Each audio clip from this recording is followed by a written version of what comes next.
In today's video, a WNBF natural bodybuilding pro, am going to take you through my current back workout where I look to hit the entire back holistically and maximize muscle growth in the best way I deem possible for me. And I'm going to give you some tidbits and insights that hopefully can be applied to your own training and you can get even better growth from your back training. Something in particular that I'm going to start with is talking about understanding your own body, learning what is working well for you. And I think this can't be understated. Sometimes what looks great in a textbook might not be how it looks in practice.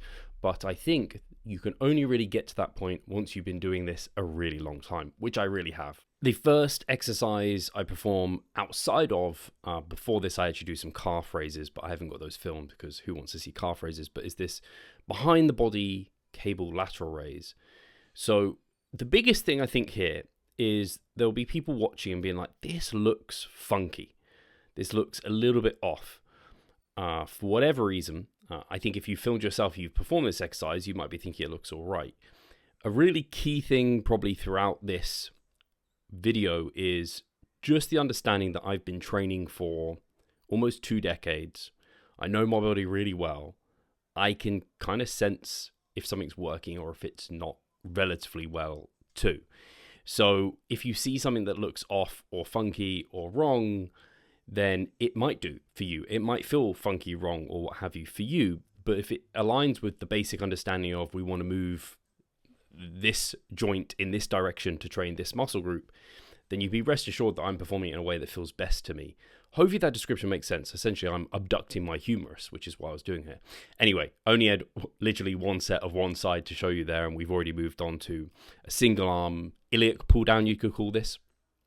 Do you really enjoy this movement? I was doing it with 2 arms previously, but logistically it wasn't working because you can see I'm using over half the stack with 1 arm, 2 arms.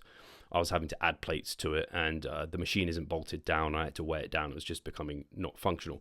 Something you're going to see me do here is I kind of finish partials. I'm doing lengthened partials, and then I go into like partials, where I'm literally just trying to depress the scapula and do almost as many of those as I can, essentially to rinse the back musculature as much as possible. Again, I only filmed 1 arm, so I apologize there.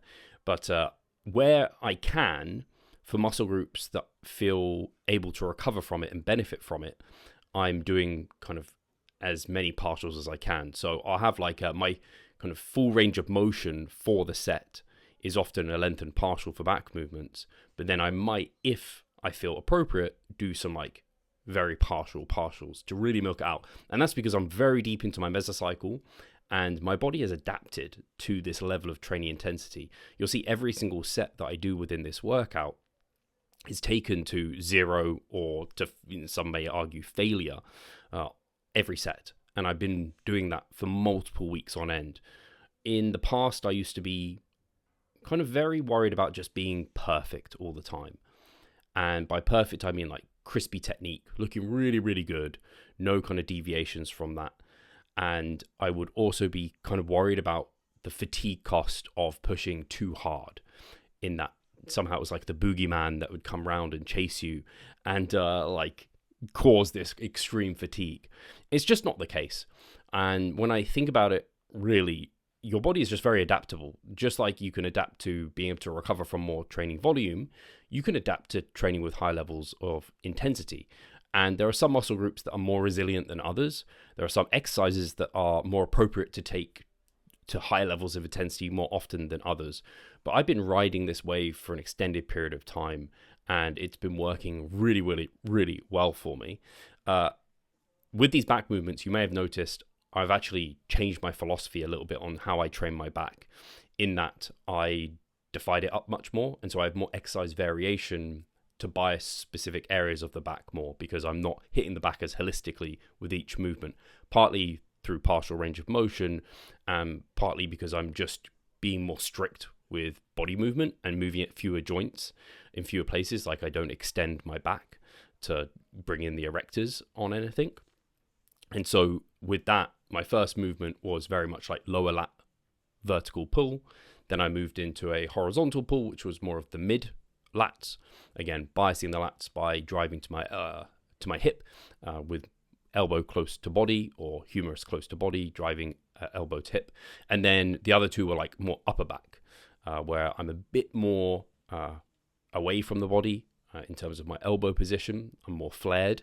And they were different because one was more having my elbows kind of high to low, and the other one was kind of more low to high. So I'm just hitting slightly different areas of my upper back and the musculature there.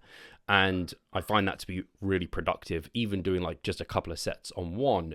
And again, rather than choosing kind of 1 to 2 exercises and trying to use them as a very holistic exercise that hits multiple areas of the back, I'm more so biasing specific areas and trying to take those specific areas towards failure, because I do think, given the literature that we have available, that training a muscle close to failure is super important for growth. And so I want to take that specific division very close to failure versus taking multiple divisions close to failure. Sort of why deadlifting might not be great for a more advanced bodybuilder or as a bodybuilding tool, because it doesn't take many muscles, one muscle to failure really, and it takes multiple muscles, maybe close, and so it can be very kind of fatiguing because you can lift a lot of weight, but you aren't necessarily maximizing growth in any one area. And so I'm just making each back exercise a little bit more isolated. I think it's worth noting, yes, I am using lengthened partials, so where I'm going for that full stretch and only about 50% of the range of motion, missing out that short position.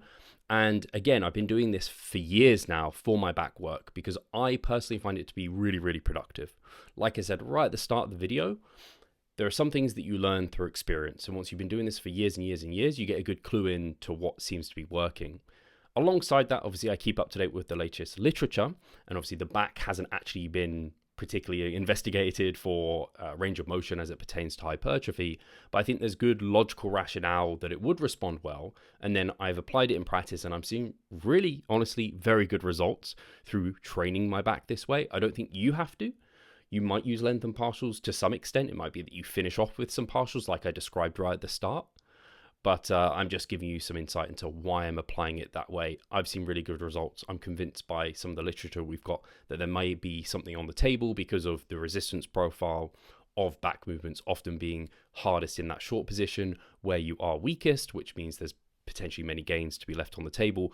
And it comes back to my point where I talked about deadlifts and why I'm biasing certain muscles, because we want to take muscles really close to failure, because there seems to be a really strong relationship with the closer you can take a muscle to true muscular failure, the more growth it's going to get. And I think that's a really efficient way to train. And I found when I've upped my average relative intensities, I've got much better growth that way. And don't be afraid, again, another point I mentioned in the video, to push yourself and to be really, really like intense within training. You'll soon learn if it's too much, but do acclimate yourself to that. I don't start off my training cycles with failure or zero RER.